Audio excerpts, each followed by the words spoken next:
যারা ভারতের দালাল করেছে এতদিন, তারা হচ্ছে যুদ্ধাপরাধী, দেশের শত্রু। দ্রুত ট্রাইব্যুনালে তাদের ফাঁসির আদেশ দিতে হবে।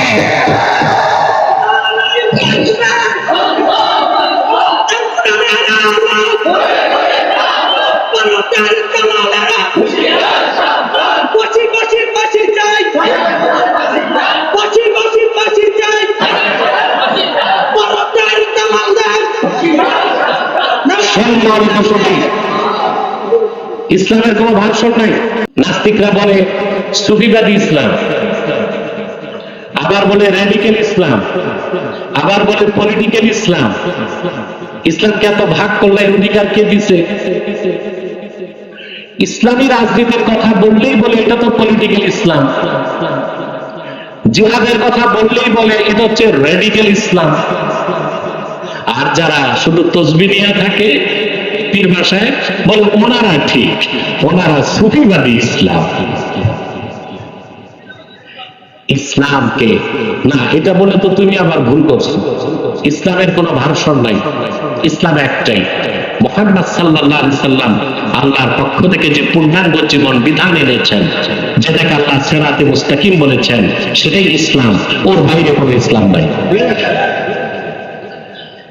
ইসলামী রাজনীতি পূর্ণাঙ্গ ইসলাম নয়, পূর্ণাঙ্গ ইসলামের একটা অংশ। জিহাদ ফি সাবিলিল্লাহ পূর্ণাঙ্গ ইসলাম নয়, পূর্ণাঙ্গ ইসলামের একটা অংশ। তরিকত তাসাউফ পূর্ণাঙ্গ ইসলাম নয়, পূর্ণাঙ্গ ইসলামের একটা অংশ। সেজন্য পলিটিক্যাল ইসলাম, র্যাডিক্যাল ইসলাম, সুফিবাদী ইসলাম, ইসলামের কোনো ভার্সন বলা যাবে না। ইসলাম একটাই। সুবহানাল্লাহ বলবেন না? তারপরে আসেন পীর মাশায়েখ সুফিবাদী, যাদেরকে বলা হয় সুফি সাধক, ওনারা কি জিহাদ আর ইসলামী রাষ্ট্র ও রাজনীতি করতেন না? কথা বলেন না। যাদেরকে সুফি সাধক বলা হয়, সুফি আমি বিশ্বাস করি না, আমি বিশ্বাস করি মুতাসাউফ। তাসাউফ এক জিনিস, সুফিবাদ আরেক জিনিস। যত ভণ্ডামি চলে সুফিবাদের নামে। আমরা বিশ্বাস করি হক্কানি আল্লাহওয়ালা পীর মাশায়েখগণ তাসাউফ চর্চা করে। তাসাউফ কোরআন হাদিসে আছে।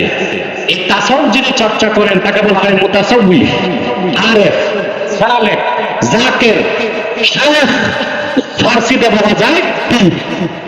কিন্তু সুফিবাদের নামে যা হচ্ছে, জেনা ব্যভিচার, নাচ গান, ঢোল ডক্কর, একতারা দোতারা, কলকি টানাটানি, আর যত শিরকি কথা, কুফরি কথা, এগুলো সুফিবাদের নামে হয়, এগুলো ভণ্ডামি, এগুলো সাথে ইসলামের কোনো সম্পর্ক নাই।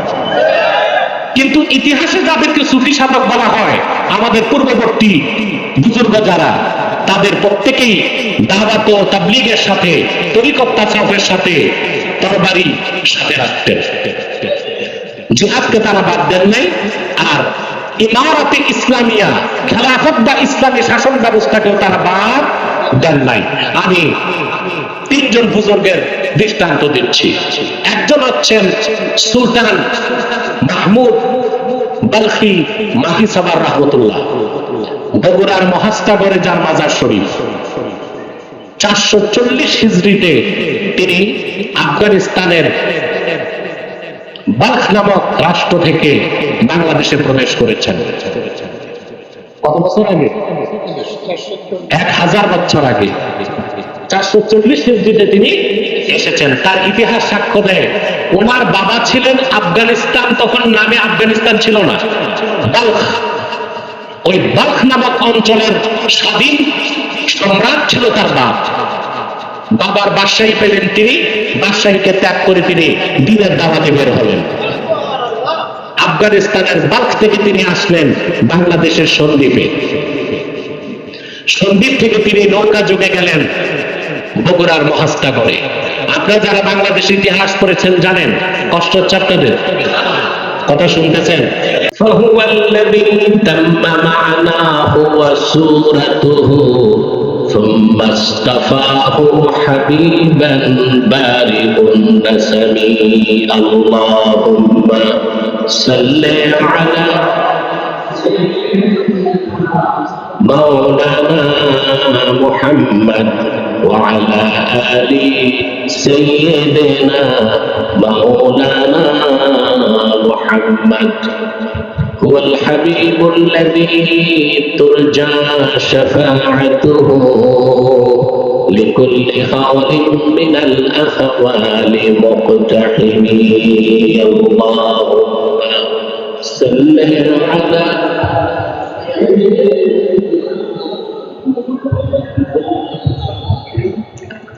وعلى آل سيدنا مولانا محمد محمد رسول الله صلى الله عليه وسلم ختم الله به النبوة وحكم لا نبي بعده بلغ العلا بكماله حسنت جميع خصاله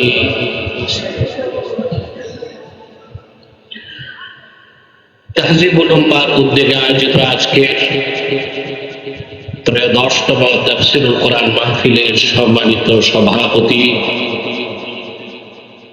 মুফতি আব্দুল কাইয়ুম মজুমদার, সম্মানিত চেয়ারম্যান তাহজিবুল উম্মাহ ফাউন্ডেশন, বারাকাল্লাহু ফি উমরিহি, হাজারাত উলামায়ে কেরাম, তুলাবায়ে ইলজাম, বিভিন্ন প্রান্ত থেকে আজকের মহতী মাহফিলে যারা উপস্থিত হয়েছেন স্বেচ্ছা সানন্দে স্বতঃস্ফূর্তভাবে মনের আনন্দে, শুধুমাত্র কোরআনুল কারীমের প্রবল টানে আকর্ষণে, তাদের সকলকে আমার পক্ষ থেকে হৃদয় নিংড়ানো ভালোবাসা, শুভেচ্ছা, মোবারক।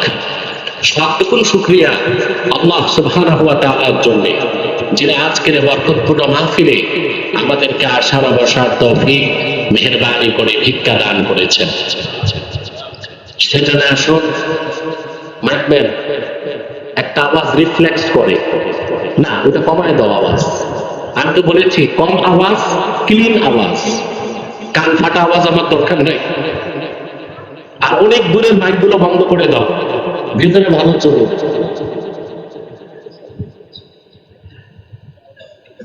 সবটুকুন শুকরিয়া আল্লাহ তাআলার, যিনি আমাদেরকে এখানে আসার অবসর তৌফিক দিয়েছেন। সেজন্য আসুন আমরা বলি আলহামদুলিল্লাহ।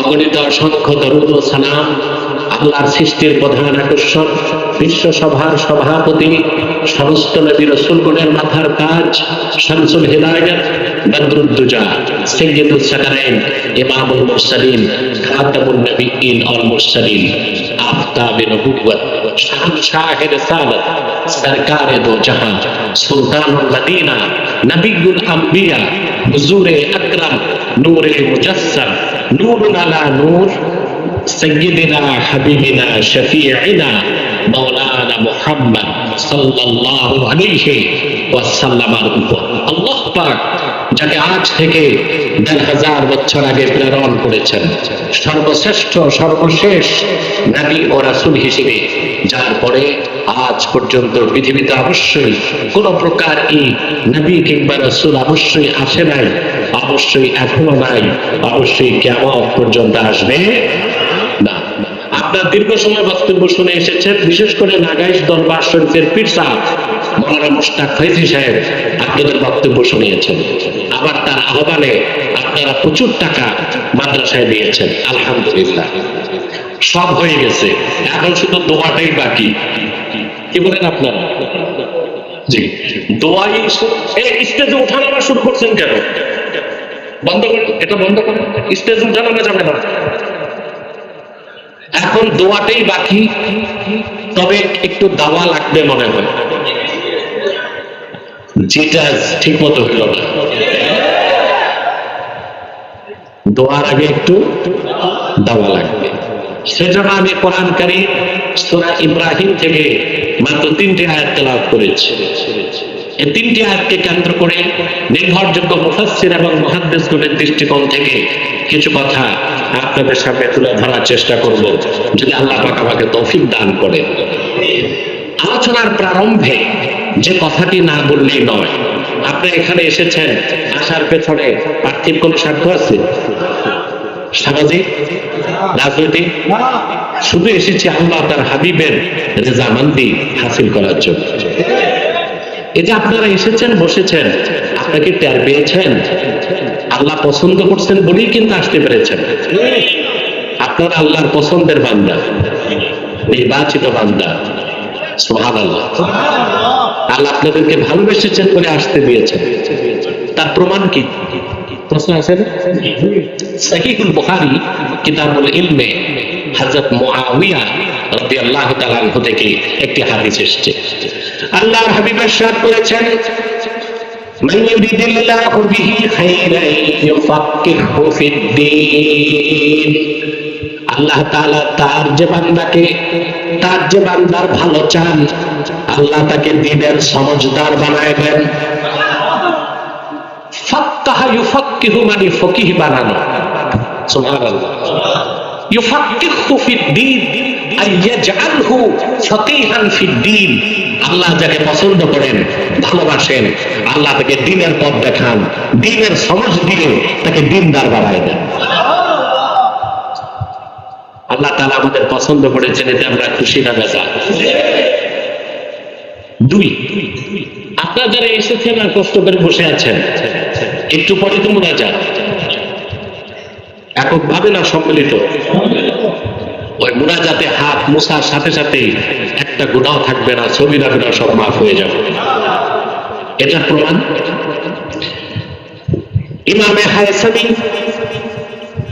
মজমু'উজ জাওয়ায়েদে বর্ণনা করেছেন, আল্লাহর হাবিব ইরশাদ করেছেন, আমার উম্মতের কোন নেক কাজ যদি আল্লাহর কাছে দোয়া করে, বাকিরা যদি আমিন আমিন বলে তার সঙ্গে অংশগ্রহণ করে, আমার উম্মতের সম্মিলিত দোয়া আল্লাহ ফেরত দেন না, কবুল করে নিবে। একটু পরে আমরা যে মুনাজাত করব, আল্লাহর কাছে গুনাহ মাফের দোয়া হবে কিনা? আশা করা যায় আমরা নিষ্পাপ হয়ে বাড়ি যেতে পারবো। এতে আমরা খুশি না বেজার? বেজার শুধু শয়তান। বেজার কে?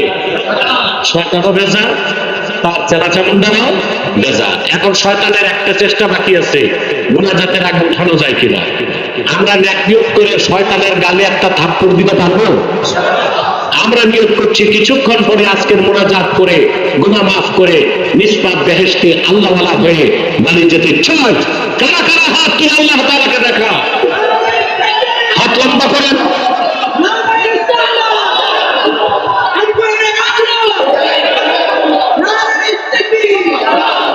আল্লাহ কবুল করুন, আল্লাহ মঞ্জুর করুন। আমিন। আপনি খাইতে যাবেন বুঝছি, মাওলানা সাহেবদের ক্ষুধা বেশি লাগে। স্টেজটা ক্লোজ করে দেন আর উঠানো না করেন না। আমার একটু সাইকোলজিক্যাল প্রবলেম হয়, আমি তো ছাত্রদেরকে হাদিস শরীফ পড়াই, একটা অভ্যাস হয়ে গেছে, মনোযোগ অন্যদিক গেলে আমারও মনোযোগ অন্যদিক যায়। এটা একটা বড় প্রবলেম। আমি জানি না এটা আমার ওজোর কিনা না ভালো অভ্যাস, আমি জানি না। এটা সব বাড়িতে শুধু। আসুন তেলাওয়াতের মাধ্যমে আমরা আলোচনায় প্রবেশ করি। আপনারাও পড়ুন, আমিও পড়ি। আউযু বিল্লাহি মিনাশ শাইতানির রাজীম। বিসমিল্লাহির রাহমানির রাহিম। আলিফ লাম রা।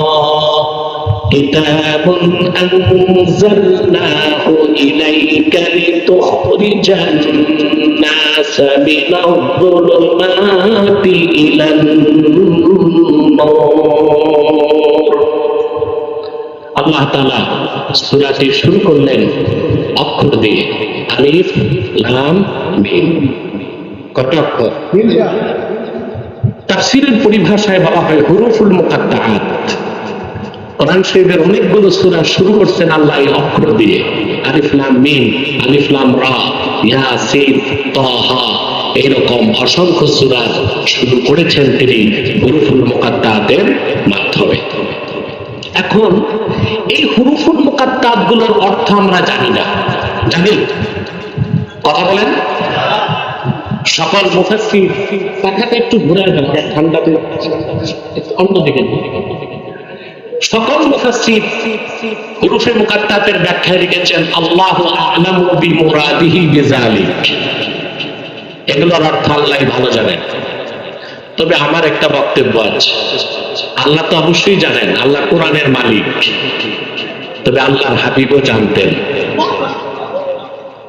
যদি বলা হয় না রাসূলুল্লাহ নিজেও এগুলোর অর্থ জানতেন না, তাহলে তো বলতে হয় এগুলো কোরআন শরীফে অনর্থক নাজিল হয়েছে। আল্লাহর কোরআনের শুরু থেকে শেষ পর্যন্ত এমন একটা অক্ষর নাই যেটার অর্থ রাসূলুল্লাহ নিজে জানতেন না।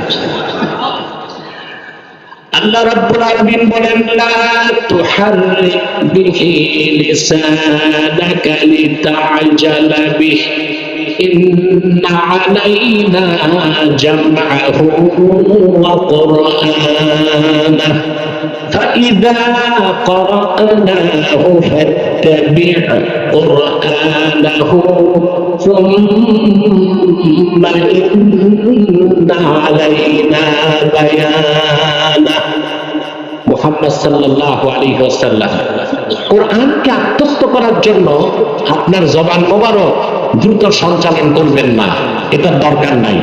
বরং আমি যখন কোরআন নাজিল করব আপনি শুনবেন, শুনলেই হবে। আপনার সিনায় কোরআন জমা করার দায়িত্ব আমি আল্লাহ।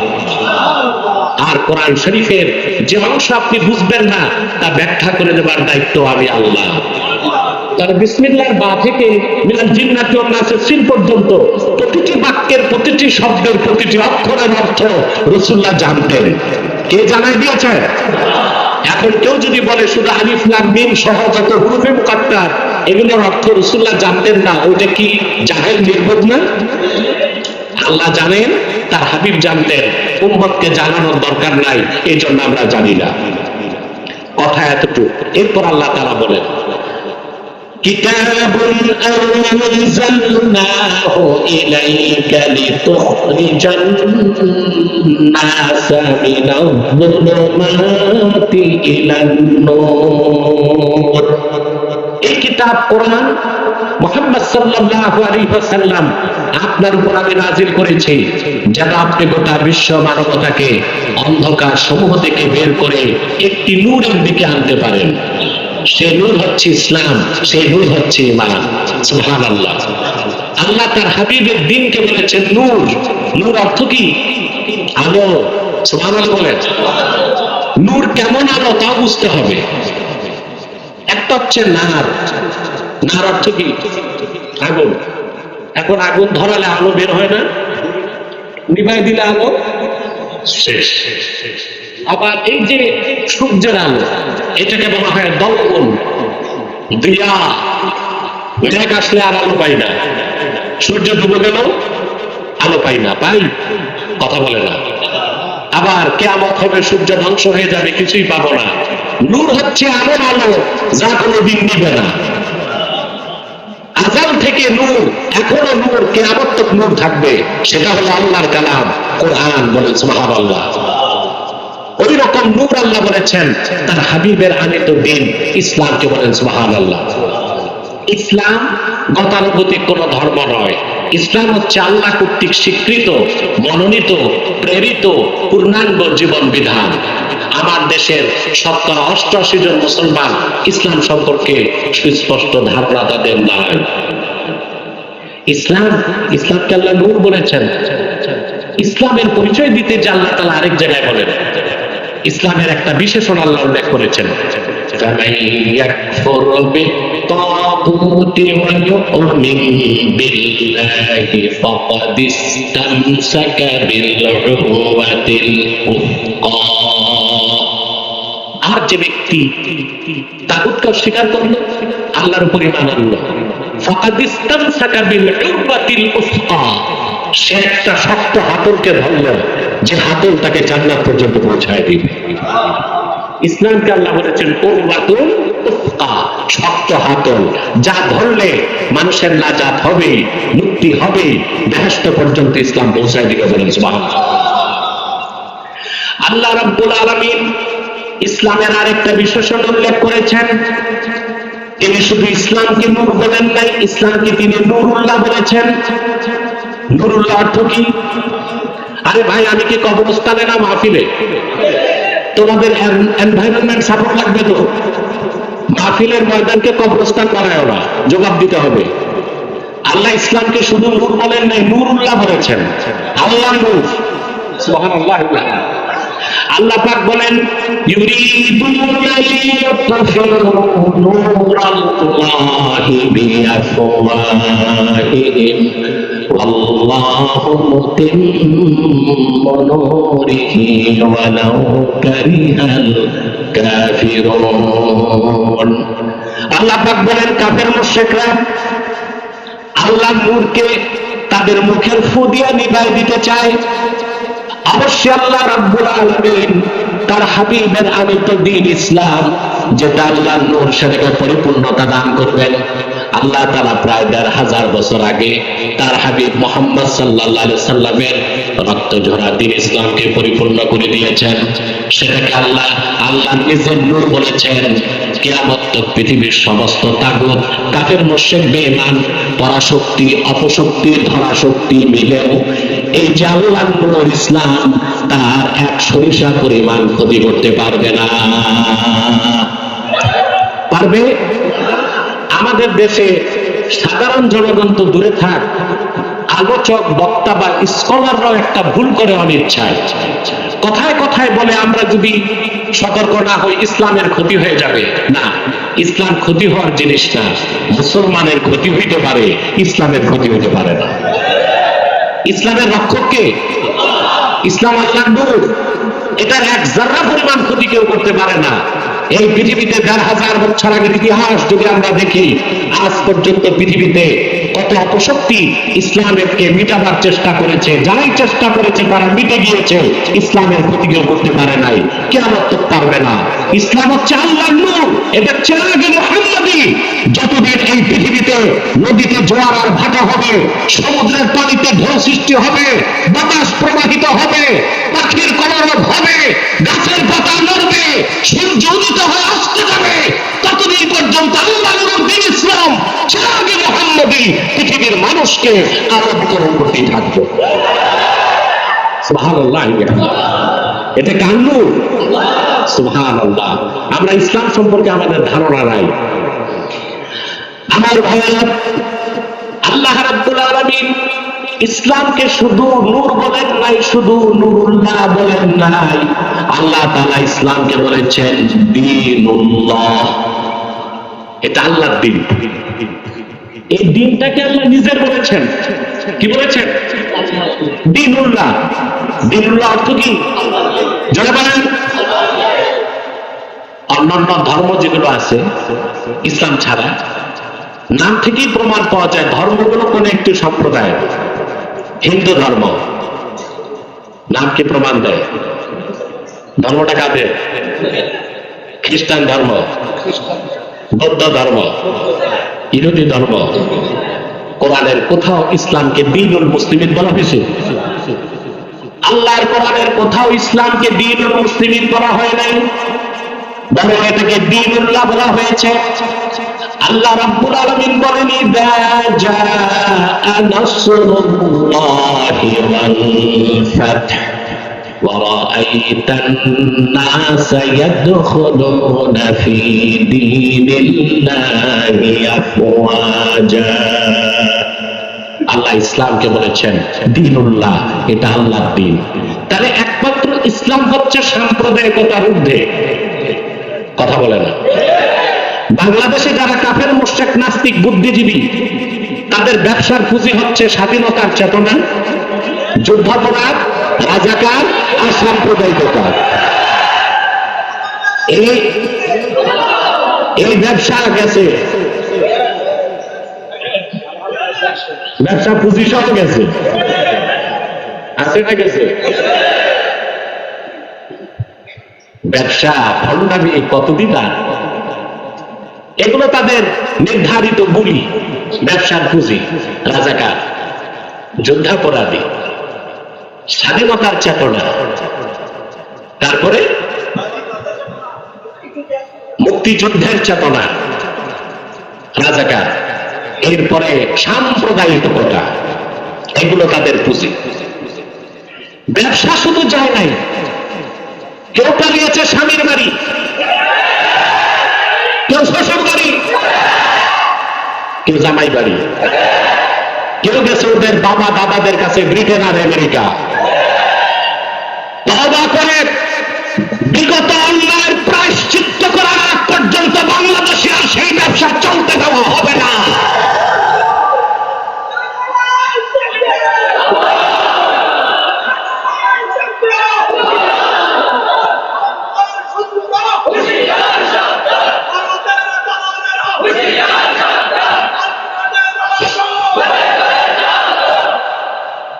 আজকে আবার হিন্দুদেরকে মাঠে নামিয়েছে, ইসকনকে,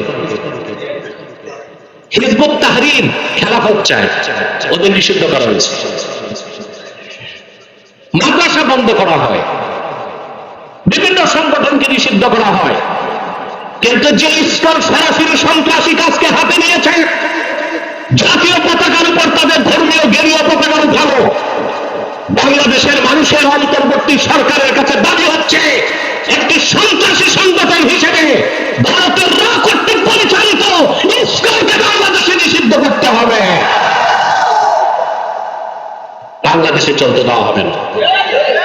এটা বাংলাদেশে দাঙ্গা লাগাবে, সাম্প্রদায়িকতার ধোঁয়া তুলে দাঙ্গা সৃষ্টি করবে। ওদের পক্ষে আবার ট্রাম, এটা তো ড্রাম। হিন্দুদের প্রীতিতে আবার স্ট্যাটাস দিছে সোশ্যাল মিডিয়া অ্যাক্সে, ট্রামকে মনে রাখতে হবে এটা বাংলাদেশ। এদেশের মানুষ ৪৫ মিনিটে গণভবন দখল করছে। এই বাংলাদেশে পশ্চিমা কোন এজেন্ডা বাস্তবায়ন করতে দেওয়া হবে না। ১৪ কোটি মুসলমান যেভাবে চায় সেভাবে বাংলাদেশ বানাবে, ঠিক না? ইসলাম হচ্ছে সাম্প্রদায়িকতার ঊর্ধ্বে, প্রত্যেকটা ধর্মই সাম্প্রদায়িকতার দোষে দুষ্ট। আর ইসলাম শুধু মুসলমানের জন্য না, আল্লাহর হাবিব রাহমাতুল লিল আলামিন মুহাম্মদ সাল্লাল্লাহু আলাইহি সাল্লাম এই দ্বীন এনেছেন আল্লাহর কাছ থেকে। এই দ্বীন হচ্ছে দ্বীনুল্লাহ, আল্লাহর দ্বীন। অতএব ইসলামী শরিয়া দিয়া দেশ চলুক, এটা চাওয়া কি সাম্প্রদায়িকতা হবে? দ্বীন হচ্ছে আল্লাহর দ্বীন, দ্বীনুল্লাহ। জমিন হচ্ছে আব্দুল্লাহ, আমরা হচ্ছি ইবাদুল্লাহ। দ্বীন কার? জমিন কার? বান্দা কার? দ্বীনুল্লাহ। জমিন হচ্ছে আব্দুল্লাহ, আমরা হচ্ছে ইবাদুল্লাহ। আল্লাহর জমিনে আল্লাহর বান্দারা আল্লাহর দ্বীনের আইনকে রাষ্ট্রীয়ভাবে প্রতিষ্ঠিত করবে, এখানে সাম্প্রদায়িকতার কোন ধোঁয়া তোলার সুযোগ নয়, ঠিক কিনা?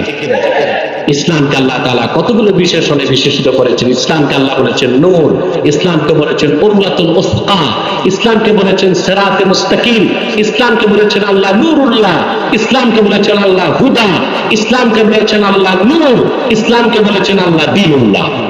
ইসলাম হচ্ছে পূর্ণাঙ্গ জীবন বিধান। এই কোরআনের মাধ্যমে আল্লাহর হাবিব মুহাম্মদ সাল্লাল্লাহু আলাইহি সাল্লাম ইসলামকে প্রতিষ্ঠিত করেছেন। আর এই কোরআনের মাধ্যমে তিনি গোটা বিশ্ব মানবতাকে অন্ধকার থেকে মুক্ত হয়ে ইসলামের পথ দেখিয়েছেন ১,৫০০ বছর আগে। বলেন সুবহানাল্লাহ। এরপর আল্লাহ তাআলা বলেন বিইذن রাব্বিহিম ইলা সিরাতিল আজিজিল হামিদ। সুবহানাল্লাহ। মুহাম্মদ সাল্লাল্লাহু আলাইহি সাল্লাম আপনার উপর কোরআন নাযিল করেছি যেন আপনি গোটা মানব জাতিকে অন্ধকার সমূহ থেকে একটি নূর তথা ইসলামের দিকে বের করে আনেন, মানব জাতির রবের অনুমতিতে। আবার ইসলামকে আল্লাহ বললেন ইলা সিরাতিল আজিজিল হামিদ। এই ইসলাম হচ্ছে যিনি আজিজ, যিনি হামিদ, ওনার মনোনীত পথ। সুবহানাল্লাহ। ইসলাম কার পথ? ইসলাম কার মত? আমাদের দেশে কিছু সাধারণ জনগণ প্রায় একটা কথা বলে, এই হুজুর বলে এটা, এই হুজুর বলে এটা, যাবো কোন পথে? এটা হচ্ছে জিএমটিটি, জাতে মাতাল তালে ঠিক মুসলমানের কথা। এরা বাজার করতে গেলে দেশি মুরগি চিনে, ঘি কোনটা খাঁটি নাকে লাগায় পরীক্ষা করে তাও চিনে, মাছ কোনটা ভালো কোনটা পচা তাও বুঝে, বিয়ের সময় বউ চিনে, শুধু কোনটা হক কোনটা বাতিল এটা চিনে না। এটা হচ্ছে জাতে পাতা। ঠিক, কে কোন পথে ডাকলো তা দেখতে হবে না, একটাই পথ আল্লাহ, সেটা ইসলাম। সুবহানাল্লাহ। ওইটাকে আল্লাহ বলেছেন সিরাতিল আজিজিল হামিদ। ওই পথটা হচ্ছে ইসলাম, হচ্ছে আল্লাহ কর্তৃক স্বীকৃত মনোনীত পথ। এটা একটাই। এটা কয়টা? ইসলাম একটাই। ইসলামের কোনো ভার্সন নাই, ইসলামের কোনো ভার্সন নাই। বাংলাদেশে যে কত সমস্যা, আমার বিশ্বাস গণতন্ত্র দিয়ে এই দেশ ঠিক করা যাবে না। এই দেশে লাগবে সোর্ড অফ জাস্টিস, ন্যায় বিচারের তরবারি। ওটার আরেক নাম জিহাদের তরবারি। এটা ছাড়া এই দেশ ঠিক করতে পারবেন না। আরেকটা পারেন, যদি উত্তর কোরিয়ার প্রেসিডেন্ট, তাকে আমি বলি উইন্ড dictator president Kim Jong Un নাকি, এই ব্যাপারে যদি এটা বাংলাদেশে দেন 1 ঘন্টায় দেশ ঠিক করে দিবে। ও কথা বলে না, ও ট্রিগার চাপে। ওর দেশে বন্যা পরিস্থিতি নিয়ন্ত্রণ করতে ব্যর্থ হয়েছে 32 জন অফিসারকে বন্যা ঠেকাইতে পারলো না, কেন? গুলি করে মেরে ফেলছে। ওর বাবা মারা যাওয়ার পর 7 দিন হাসা মারা ছিল, যারা হেসেছে গুলি করে মেরে ফেলছে। ওর মেয়ে যেরকম চুল কাট করেছে, যারা ওই রকম চুল কাট করেছে সবার চুল চেষে দিয়েছে। এই বাংলাদেশ ঠিক করতে দুইটার একটা, আর শরিয়া আইন লাগবে, নতুবা ওই জঙ্গলিরে এনে এই জঙ্গল সাফ করে দিতে হবে। এখন এই সিদ্ধান্ত আপনাদেরকে নিতে হবে, কি করবেন আপনারা। কারণ ওই জঙ্গলকে আনলে, জঙ্গলিরে আনলে তো ওটা দেশ থাকবে না, ওটা জঙ্গল হয়ে যাবে, ঠিক কিনা? তো বলছিলাম বাংলাদেশের সমস্যার অন্ত নাই। বাংলাদেশে আগে ছিল বুদ্ধিজীবী, এখন এদের ভাত নাই। বুদ্ধিজীবীরা ঠাকুর যেগুলো সব আমার কাছে ডিবেটে হারছে আল্লাহর রহমতে। সবচেয়ে বড় শয়তান যেটা ছিল ঘাগানিকের সভাপতি শাহরিয়ার কবির, এটা গ্রেফতার হয়েছে, শুনছেন আপনারা? এটার নাম নাকি মুরগি চোর। এটা ডিবেটের পর জানছি আমি, ওরে আমি চিনতাম না। এই লোকটাকে গ্রেফতার করা হয়েছে। এই ঘাদানিক তৈরি করে, তারা ঘাদানিক তৈরি করে গেছে জাহানার ইমাম, ওইটার আমি বলি জাহান্নামের ইমাম। দেখে গেছে তার পুষ্য পুত্র এই শাহরিয়ার কবিরকে। এটার কাজই হচ্ছে দেখে দেখে আলেম ওলামাদেরকে রাজাকার বলা। আপনারা দেখছেন 5 আগস্টের আগে বাংলাদেশের এক বিচারপতি আমাকে বলে রাজাকার, আমার জন্ম দেশ স্বাধীনের পরে। আমি চিন্তা করলাম, এইরকম পাগল যখন আদালতে বিচারে রায় দিছে, তো কত অন্যায় রায় দিছে। আমাকে যদি বলে রাজাকার, এই এটা তো শুধু পাগল না, কুখ্যাত জিন্দিক, নাস্তিক, কাফের। এটা আমাকে রাজাকার বলে। শাহরিয়ার কবির গ্রেফতার হয়েছে। পরে জানলাম 1971 সালে পাকিস্তানি ক্যাম্পে সে দেশি মুরগি সাপ্লাই করত। এটা আবার আমাদের কথা না, এটা বলেছে সেক্টর কমান্ডার বঙ্গবীর কাদের সিদ্দিকী। আমরা তো বঙ্গবীর আব্দুল কাদের সিদ্দিকীর কথা মানতে হয়, সেক্টর কমান্ডার। আর স্বাধীনতা যুদ্ধে 71 সালে শাহরিয়ার কবির কোথায় ছিল কেউ জানে না, তাহলে পাকিস্তানি ক্যাম্পেই ছিল। চোরের মার বড় গলা, আর এটা হচ্ছে চোরের বাপ, পুরুষ তো। এটা আমাদেরকে রাজাকার বলে, যুদ্ধাপরাধী বলে, আলেম ওলামারে ফাঁসির জন্য চিল্লাচিল্লি করছে। আমার দৃষ্টিতে 1971 সালে যে পাক হানাদার আমার দেশের নিরীহ মুসলমানকে হত্যা করেছে, তাদেরকে দেশি মুরগি সাপ্লাই করে এনার্জি ক্রিয়েট করে শাহরিয়ার কবিরও যুদ্ধাপরাধী হয়ে গেছে। আমরা তার ফাঁসি চাই। শাহরিয়ার কবির সহ যারা ভারতের দালাল করেছে এতদিন, তারা হচ্ছে যুদ্ধাপরাধী, দেশের শত্রু। দ্রুত ট্রাইব্যুনালে তাদের ফাঁসির আদেশ দিতে হবে।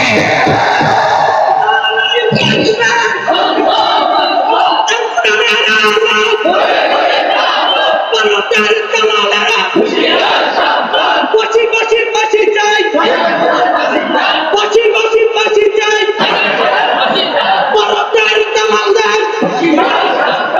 সম্মানিত সতী, ইসলামের কোন ভাষণ নাই। বুদ্ধিজীবীদের ভাগ গেছে, পুরান পাগলের ভাগতে এখন নতুন পাগল বের হয়েছে 5ই আগস্টের পরে। এদের নাম বলবো রাষ্ট্রচিন্তক।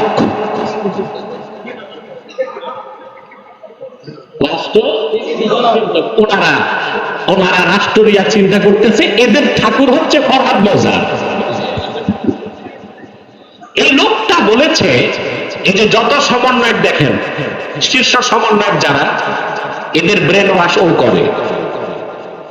তবে আলহামদুলিল্লাহ সমন্বয়কদের একটা বিরাট অংশ আমার কাছেও আসে, আমি আবার পজিটিভটা ওয়াশ করি। তো ফরহাদ মজার বলেছে বাংলাদেশে আরবের ইসলাম চলবে না। তা আরবের ইসলাম ছাড়া তো ইসলামই নাই। এই কথা বলে তার কুফর হয় নাই, সে কাফের হয় নাই। মানুষ অপবাদ দেয়, আব্বাসী হুজুর কথায় কথায় কাফের বলে, কথায় কথায় যারা কুফর করে তাদেরই কথায় কথায় কাফের বলি। আমার কাছে শীর্ষ সমন্বয়ক যখন আসলো কয়েকজন, আমি বলেছি তাকে ডিবেটের চ্যালেঞ্জ করো, অনলাইনে না অফলাইনে সরাসরি টিএসসিতে যাবো আমি। রাজি হয়নি। সুরত দেখছেন তার লম্বা কুর্তা, তারপরে আলিগুড়ি পায়জামা এত মোটা, ওটার ভিতরে আর নাতিরে ঢুকানো যাবে। রবি ঠাকুরের মতো লম্বা দাড়ি, 3 ইঞ্চি মোটা মোচ, দাঁত কাটা করা যায় না, কিংভূত কি বাঁকা টুপি, পিছনে সরস্বতীর মূর্তি, সামনে লালনের বেহালা।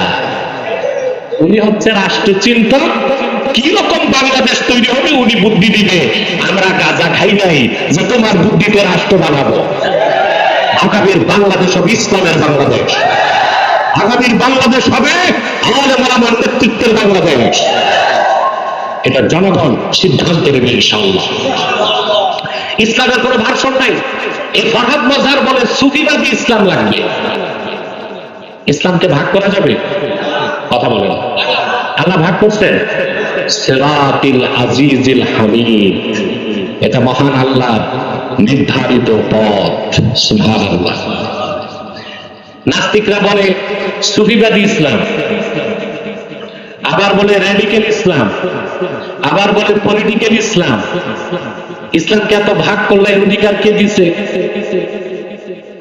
ইসলামী রাজনীতির কথা বললেই বলে এটা তো পলিটিক্যাল ইসলাম, জিহাদের কথা বললেই বলে এটা হচ্ছে র্যাডিক্যাল ইসলাম। আর যারা শুধু তসবিহ নিয়ে থাকে পীর ভাষায় বলে ওনারা ঠিক, ওনারা সুফিবাদী ইসলাম। ইসলামকে না এটা বলে তো তুমি আবার ভুল করছো। ইসলামের কোনো ভার্সন নাই, ইসলাম একটাই। মুহাম্মদ সাল্লাল্লাহু আলাইহি সাল্লাম আল্লাহর পক্ষ থেকে যে পূর্ণাঙ্গ জীবন বিধান এনেছেন, যেটাকে আল্লাহ সিরাতে মুস্তাকিম বলেছেন, সেটাই ইসলাম। ওর বাইরে কোনো ইসলাম নাই। ইসলামী রাজনীতি পূর্ণাঙ্গ ইসলাম নয়, পূর্ণাঙ্গ ইসলামের একটা অংশ। জিহাদ ফি সাবিলিল্লাহ পূর্ণাঙ্গ ইসলাম নয়, পূর্ণাঙ্গ ইসলামের একটা অংশ। তরিকত তাসাউফ পূর্ণাঙ্গ ইসলাম নয়, পূর্ণাঙ্গ ইসলামের একটা অংশ। সেজন্য পলিটিক্যাল ইসলাম, র্যাডিক্যাল ইসলাম, সুফিবাদী ইসলাম, ইসলামের কোনো ভার্সন বলা যাবে না। ইসলাম একটাই। সুবহানাল্লাহ বলবেন না? তারপরে আসেন পীর মাশায়েখ সুফিবাদী, যাদেরকে বলা হয় সুফি সাধক, ওনারা কি জিহাদ আর ইসলামী রাষ্ট্র ও রাজনীতি করতেন না? কথা বলেন না। যাদেরকে সুফি সাধক বলা হয়, সুফি আমি বিশ্বাস করি না, আমি বিশ্বাস করি মুতাসাউফ। তাসাউফ এক জিনিস, সুফিবাদ আরেক জিনিস। যত ভণ্ডামি চলে সুফিবাদের নামে। আমরা বিশ্বাস করি হক্কানি আল্লাহওয়ালা পীর মাশায়েখগণ তাসাউফ চর্চা করে। তাসাউফ কোরআন হাদিসে আছে। এই তাসাউফ যিনি চর্চা করেন তাকে বলা হয় মুতাসাউফ, আরেফ, সালেক, জাকির, শায়েখ, ফার্সিতে বলা যায়। কিন্তু সুফিবাদের নামে যা হচ্ছে, জেনা ব্যভিচার, নাচ গান, ঢোল ডক্কর, একতারা দোতারা,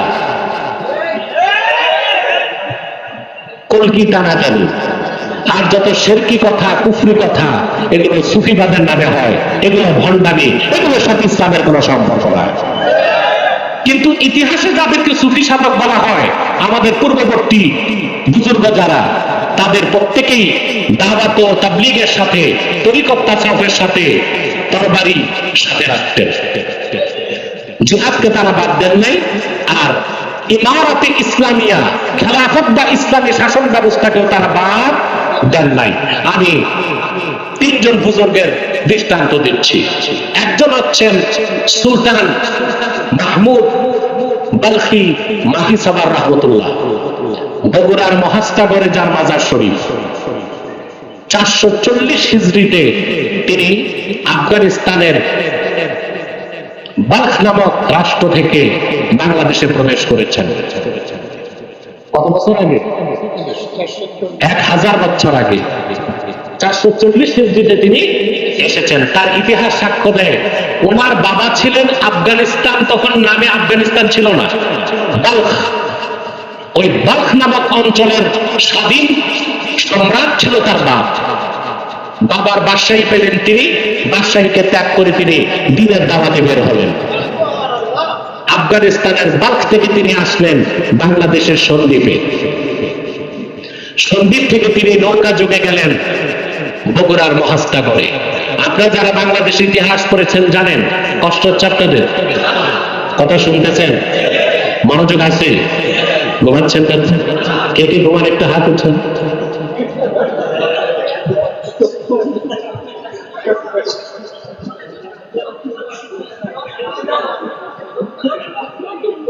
বুঝে না, বুঝে না। আরে মুরব্বী না, এটা বাচ্চা।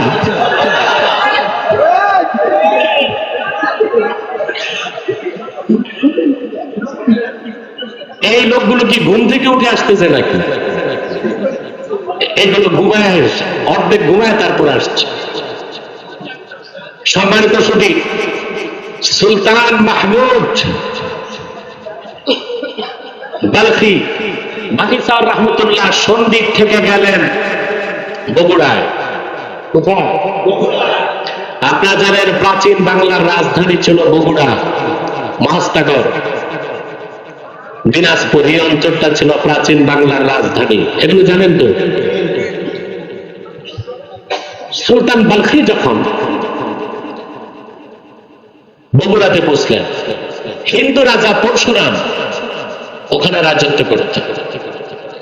সুলতান বালখি রহমতুল্লাহ দাওয়াত শুনে রাজা পরশুরামের স্ত্রী আর মন্ত্রী মুসলমান হয়ে গেছে। আমি ইতিহাস বলছি 1000 বছর আগে। এখন পরশুরাম চিন্তায় পড়ে গেছে যে বড় বেকায়দা, ধর্মও গেছে, রাষ্ট্র যাচ্ছে। সে তখন যুদ্ধের এলান করলো, যুদ্ধের প্রস্তুতি নিল। সুলতান মাহমুদ বালখি তিনিও তসবিহ গলায় রেখে হাতে তরবারি নিলেন। যুদ্ধ হলো, যুদ্ধে পরশুরাম নিহত হলো। 1000 বছর আগে দাওয়াতের সাথে সুলতান বালখিকে জিহাদের পথ বেছে নিতে হয়েছে। বগুড়ার মাটিতে প্রথম কালেমার ঝান্ডা তিনি উড্ডীন করে দিয়েছে। জিহাদ করেন নাই? যারা আমাদেরকে বলে সুফিবাদী ইসলাম মানে জিহাদকে বাদ দিতে চায়, তারা আমাদেরকে ভুল ইতিহাস শোনায়। আমাদের দেশে কিছু দালাল বক্তব্য ছিল, এই কথাগুলো বেশি বলতো, সেকুলারদেরকে খুশি করতে, ঠিক না? এই বক্তাগুলো এখন কোথায় পালাইছে? দূরবীন দিয়ে খুঁজে পাওয়া যাচ্ছে না। অনেকে চাকরি বাকরি হারাইছে, চাকরি বাকরি হারাইছে। কিরকম ফাসেক! একটা যার হাতে খুন, শিরক কুফরে ভরপুর হৃদয়, এইরকম একটা মানুষকে সার্টিফিকেট দিয়ে আপনি জান্নাত।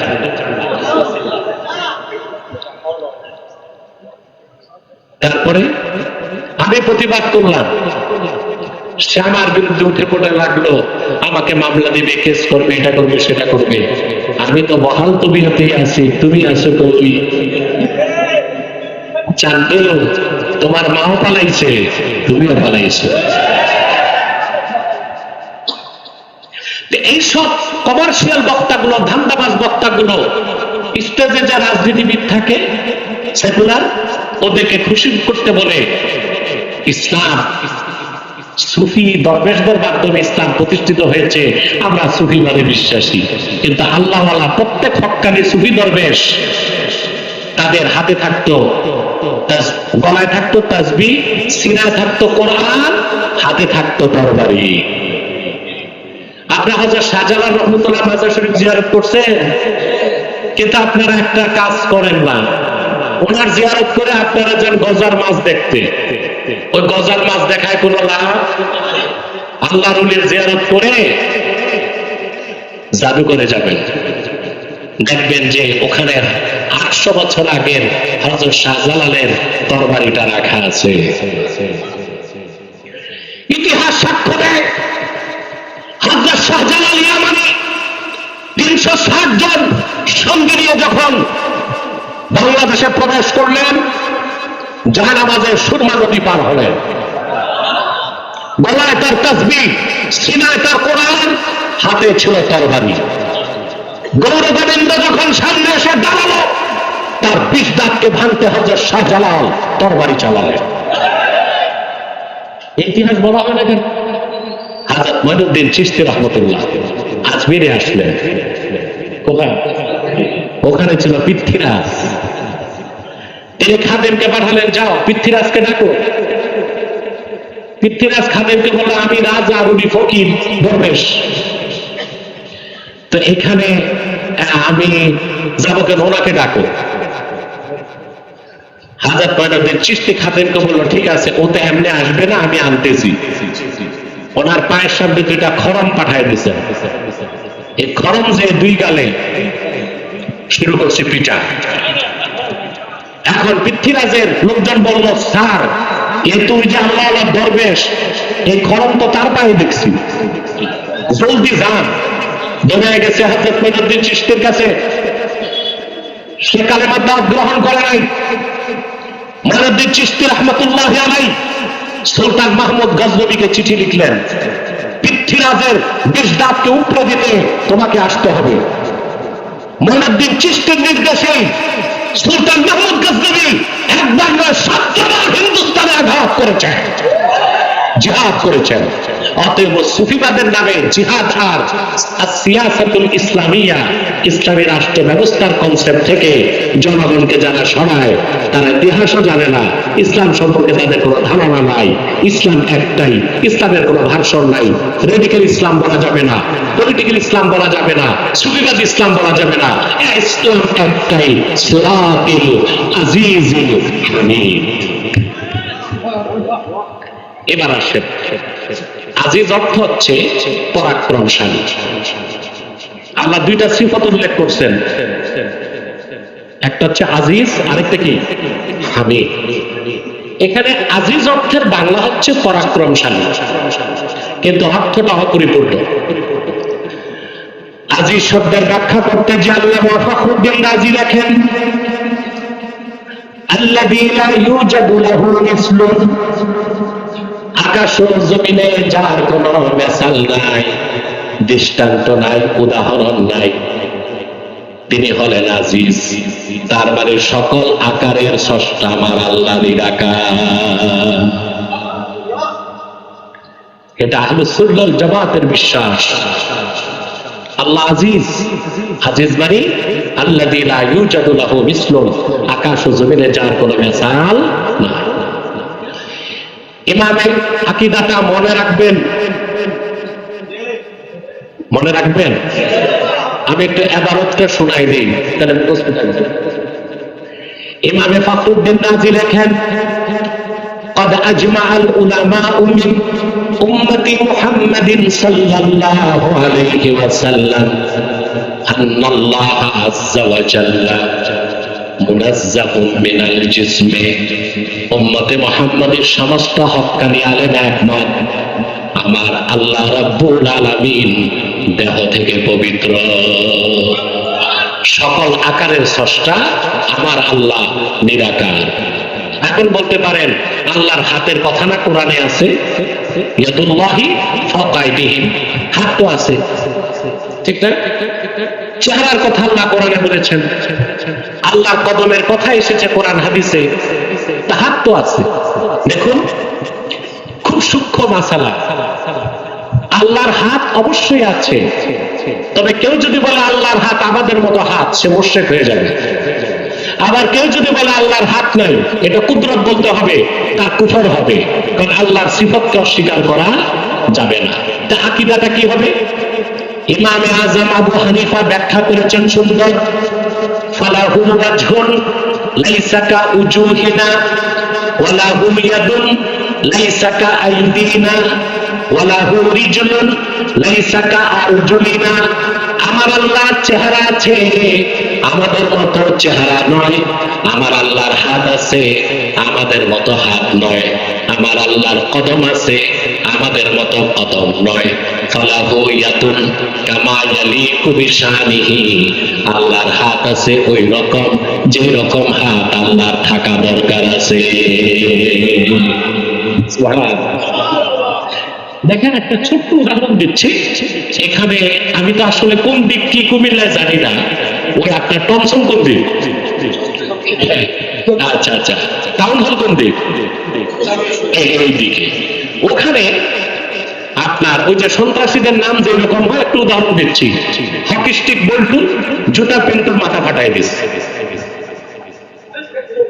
এখন ওখানে কথা উঠছে, আরে এখানে আব্বাসির হাত আছে।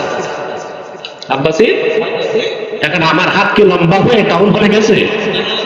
এই হাত মানে কি আমার মেকানিজম এখানে কাজ করছে। আমি হকি স্টিক বল্টুরে বলছি জুতা পেন্টুর মাথা ফাটাও, ঠিক না? সব জায়গায় কি হাতের অর্থ একটাই হয় না। এরপর এটা আমার হাত, এটা আমার ফিজিক্যাল হ্যান্ড, ঠিক না? এই সব কিছুর ঊর্ধ্বে আমার আল্লাহর হাত। সেটাকে যদি আমরা আমাদের 5 আঙ্গুলের বিশিষ্ট হাত যেমন ওই রকম হাত মনে করি, শিরক হবে। আবার যদি বলি হাত আছে বলা যাবে না, কুফর হবে। আমাদের কথা হচ্ছে আল্লাহ তাআলার হাত আছে, কথা বুঝতে পারছেন? ইয়াদুল্লাহি মা'লুম ওয়াল কাইফিয়াতু মাজহুল। আল্লাহর হাত আছে এই বিশ্বাস থাকতে হবে, কি রকম চিন্তাও করা যাবে না। সুবহানাল্লাহ। এই জন্য সকল আকারের স্রষ্টা আমার আল্লাহ নিরাকার। ওনার একটা সিফত হচ্ছে আজিজ। কতগুলো বুঝতেছেন? আজিজ শব্দের আল্লাহর একটা প্রিয় নাম আজিজ। আমি একটা আমল দিব, কথা বলে না। আপনাদের অনেকের মনের আশা পূরণ হয় না, অবৈধ না, বৈধ আসে। আপনি চলুন, ঠিক আছে। অনেকে আছে না মেয়েকে পছন্দ করে, কথা বলে। এখন কোন মেয়েকে বিয়ের আগে কি ভালোবাসা জায়েজ আছে? কথা বলেন। আমাদের দেশে কিছু মৌলভী সাহেব বাইরে সব হারামকে জায়েজ করার চেষ্টা চলতেছে। যেমন বলে হালাল ভালোবাসা, বিয়ের আগে আবার ভালোবাসা হালাল হয় কেমন করে? কথা বলেন। হালাল হতে পারে? বিয়ের আগে ভালোবাসা হালাল হয়? হতে পারে না। কোন ব্যাংকিং এর সুদ থাকলে ওটারে হালাল বানানো যাবে? কথা বলে না। আমরা অনেক সময় হারামগুলোকে ব্যবসা করার জন্য হালাল বলার চেষ্টা করি। আল্লাহ তাআলা এইরকম গোমরাহি থেকে আমাদেরকে রক্ষা করুন, বলুন আল্লাহুম্মা আমিন। তাহলে যদি আপনাদের মনের আশা পূরণ না হয়, বিদেশ যাবেন, যেতে পারতেছেন না, আছে না এরকম সমস্যা? আছে আছে। ব্যবসায় উন্নতি নাই, আছে। চাকরি হচ্ছে না, বেকার। আমি যে আমলটা দিচ্ছি যুবকরা, খুব সহজ আমল। আপনি ফজর নামাজের পর জানামাজ থেকে উঠবেন না, 100 বার দুরূদ সালাম পড়ে 1000 বার পড়বেন ইয়া আজিজু। একটা সংখ্যা বাড়বেও না, একটা সংখ্যা কমবেও না। এরপর আবার 100 বার দুরূদ সালাম করে আল্লাহর কাছে বলবেন, আল্লাহ তোমার আজিজ নামের উসিলায় আমার এই ন্যাক আশা পূরণ করো। 7 দিনের মধ্যে আল্লাহ তাআলা মনের আশা পূরণ করে দিবেন। পারবেন না? আপনারা আমল নিজেরা করবেন, আন্দাজি কবিরাজের কাছে দৌড়াবেন না। ওরা কিন্তু পয়সা টয়সা দিয়ে ধোঁকা দিয়ে দিবে, ঠিক না? এখন কবিরাজের অভাব নেই দেশে, হাজার কবিরাজ বের হয়ে গেছে। তারপরে পয়সা টয়সা নিয়ে আপনাদেরকে ধোঁকা দিচ্ছে, দিচ্ছে কিনা? আল্লাহ বুজুর্গ হক্কানি পীর মাশায়েখদের কাছে যাবেন। কথা বুঝতে পারছেন? তাহলে আল্লাহর একটা নাম হচ্ছে আজিজ, আর একটা হচ্ছে হামিদ। আরেকটা কি? হামিদ এখানে মাহমুদ অর্থে। কি অর্থে? অর্থাৎ যিনি সকল প্রশংসার হকদার। বলো সুবহানাল্লাহ। দুইটি সিফাত উল্লেখের পরে আল্লাহ নিজের নামটা নিলেন, আল্লাহিল্লাযী লাহু মা ফিস সামাওয়াতি ওয়া মা ফিল আরদ। আজিজকে, হামিদকে, ইসলাম কার? ইসলাম তার যিনি আল্লাহ আকাশ ও জমিনের মালিকানা একমাত্র যার হাতে। আকাশ ও জমিনের মালিকানা কার? আমরা যারা কোরআনের রাজনীতি বিশ্বাস করি আমাদের কনসেপ্ট, আর যারা গণতন্ত্রে বিশ্বাসী তাদের কনসেপ্টের পার্থক্য এখানে। গণতন্ত্র পূজারীরা মনে করে সার্বভৌমত্বের মালিক জনগণ, আর আমরা বলি সার্বভৌমত্বের মালিক। সার্বভৌমত্বের মালিক কে? আর যারা ডেমোক্রেট, মোস্ট ডেমোক্রেট, অতিমাত্রায় গণতান্ত্রিক, গণতন্ত্রকে যারা ধর্ম হিসেবে গ্রহণ করেছে, তাদের বিশ্বাস সার্বভৌমত্বের মালিক জনগণ। বলবেন না? এখন আসেন একটু বুঝেন বিষয়টা। সার্বভৌমত্বের মালিক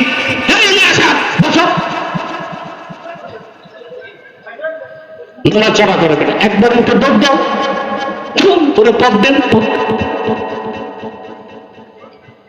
রাত হয়ে গেছে, পানি পড়তেছে, আমি দেখতেছি আর কয়েক মিনিট, তাহলে একটা মেসেজ আমি দিতে পারবো আপনাদেরকে। আর মাইক যেটা, এটা 1.5 ব্যাটারি, এটা আমার কাহিনী করে দিছে। আমি জানি না মুশতাক ফৈজি সাহেব কিভাবে কথা বলছেন এই মাইকে, কিন্তু আমি তো দিনের প্রোগ্রাম ছিল, ওখানে প্রায় 2 ঘন্টা আলোচনা, এরপর রাতে মাইকের যদি অবস্থা হয় তবে কালকে কিভাবে কথা বলবো? মজুমদার, আপনি মাইকটা আগামী বছর থেকে যিনি আসুন মাইক ঠিক রাখবেন। মাইকটা হচ্ছে একজন স্কলার বা আলোচকের প্রধান হাতিয়ার। এখানে যদি সমস্যা হয় তো একেবারে খুব কষ্টকর একটা বিষয়। এখন যারা বলে এখন আপনার সংবিধান তৈরির কথা আসতেছে না, কথা বলে না, তো যারা গণতন্ত্রে বিশ্বাসী তারা বলতেছে ধর্মনিরপেক্ষতার কনসেপ্ট থাকবে কি থাকবে না, বলতেছে না? বলেন, বলতেছে। যারা গণতন্ত্রকে বিশ্বাস করে কথা বলে জনগণ সার্বভৌমত্বের মালিক, তারা হিন্দুরা যেভাবে নিজেরা মূর্তি তৈরি করে ওইটারে খোদা মনে করে ইবাদত করে, আবার প্রয়োজনে ওইটারে নদীতে নিয়ে ধ্বংস করে, যারা জনগণকে সার্বভৌমত্বের মালিক মনে করে ওরা নিজ হাতে সংবিধান তৈরি করে সংবিধানের উপর ঈমান আনে, আবার সময় মতো সংবিধানকে বাতিল করে দেয়। এটা হচ্ছে পৌত্তলিকদের মূর্তি পূজার মতোই একটা সেরেক। হিন্দুরা মূর্তি বানায় না, কি মনে করে? কথা বলে ভগবান করে, নিজ হাতে বানায়। তারপরে পূজা টুজা হয়ে গেলে এটার নিয়ে আবার ডেস্ট্রয় কারা করে? নদীতে নিয়ে ঝাড়ুটা যদি আমার ভিতরে একেবারে নিজ হাতে বানায় ঈমান আনতো, ঈমান আনার পর আবার নিজেরাই ধ্বংস করলো। যারা জনগণ সার্বভৌমত্বের মালিক এই স্লোগান দেয়, তারা জনগণ দ্বারাই সংবিধান রচনা করে, এরপর আবার সময় মতো ওই সংবিধান করা বাতিল করে। এবার একটা তথ্য দিচ্ছি আপনাদেরকে, কথাটা হৃদয়ে গেঁথে নেবেন। হযরত ওমর রাদিয়াল্লাহু তাআলা আনহু, হযরত ওমর তিনি বলেছেন, কুন্না ফিল জাহিলিয়াতি নাসনাউল আসনামা বিল আজওয়া। হযরত ওমর বলেন, জাহিলি যুগে আমরা খেজুর দিয়ে মূর্তি বানাতাম। কি দিয়ে? বসেন। হযরত ওমর বলেন, জাহিলি যুগে খেজুর দিয়ে মূর্তি বানাইতাম, কোলে রাখতাম, সিনা রাখতাম, চুমা দিতাম, বগলে রাখতাম, সম্মান করতাম, ক্ষুধা লাগলে খায় ফেলতাম। খাওয়া যাইতো কেন? খেজুর দিয়ে বানাই। এজন্য আমি হিন্দুদেরকে পরামর্শ দিব, মাটি দিয়ে না বানায় তোমরা আটা দিয়ে বানাও। তাহলে এগুলা নদীতে ফেলার দরকার হবে না, পাউরুটি বানায় খাওয়া যাবে। এখন আসেন, সার্বভৌমত্বের মালিক জনগণ যারা বলে তারা কত বড় ভণ্ডামি করে দেখেন। হযরত ওমর বলেছেন, আমরা খেজুর দিয়ে মূর্তি বানাতাম, সম্মান করতাম, শ্রদ্ধা করতাম, চুমা খাইতাম, সিনায় রাখতাম, মাথায় রাখতাম, ক্ষুধা লাগতো, খেয়ে ফেলতাম। তো যারা বলে জনগণ সার্বভৌমত্বের মালিক, তারা আবার জনপ্রতিনিধিদেরকে এক জায়গায় নিয়ে সংসদে নিজেরাই সংবিধান বানায়, সংবিধানের উপর ঈমান আনে, আবার তারই সংবিধানকে খেয়ে ফেলে। তাই বুঝে না?